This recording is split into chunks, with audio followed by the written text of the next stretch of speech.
महादेवी हत्तीणीचा वाद संपलेला असल्याचं राजू शेट्टी यांनी म्हटलेलं आहे। मुख्यमंत्री आणि अंबानींचे धन्यवाद असं राजू शेट्टींनी म्हटलंय। वनतारातून महादेवीला नांदणीत आणण्यासाठी सरकार सकारात्मक असल्याची भूमिका ही राजू शेट्टी यांनी मांडलेली आहे।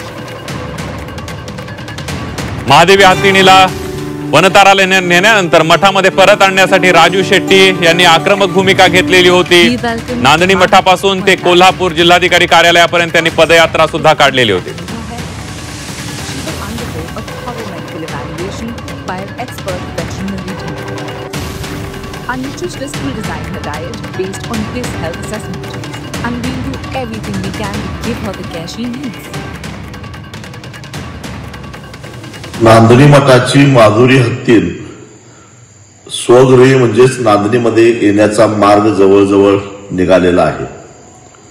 वनतारा प्रशासन, महाराष्ट्र सरकार आणि नांदणी मठ हे संयुक्तरित्या मेहरबान सर्वोच्च न्यायालयामध्ये अर्ज करून ज्या उद्देशानं माधुरीवर उपचार करण्यासाठी वनताराला पाठवलेलं होतं ते सर्व उपचार नांदणी मठानं उपलब्ध करून दिलेल्या जागेवर वनतारा करायला तयार आहे अशा प्रकारचा समझोता आणि त्याचा प्रस्ताव घेऊन वनताराचे मुख्य कार्यकारी अधिकारी विहान हे आलेले होते आणि त्याला चर्चेच्या अंती सगळ्यांनी मान्यता दिली। मात्र मालकी हक्क हा माधुरीवरचा आणि त्या जमिनीवरचा हा नांदणी मठाचाच राहील।